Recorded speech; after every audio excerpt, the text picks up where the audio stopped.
So if you have an element, say sodium, for instance, sodium Na, it has atomic number 11.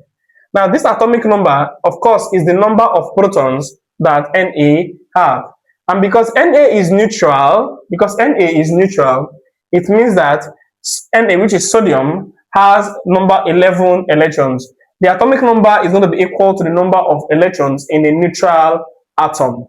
Okay, so the electron configuration of sodium is going to be 1s2, following that order. If you have it down, please write that order in your notes.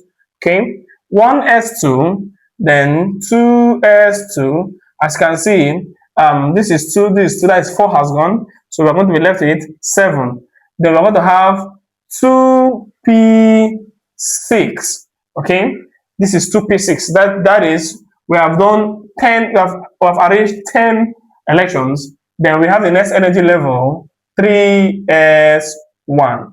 So this will tell you that in the 3s orbital, we don't have pairing. It's only single electron that we have there. So this is an electron configuration of sodium.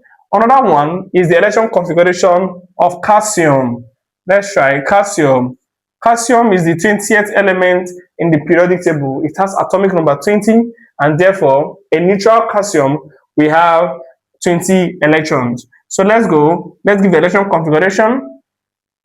We're going to have 1s2, then 2s2, then 2p6, that is 10, then 3s2, then 3p6. How many do you have here? This is 10, this is 12, and this is 18. Okay, this is 18. 10, 12, 18. Then what next? After 3p orbital, the next one we are going to have is 4s2. That's to make it 20.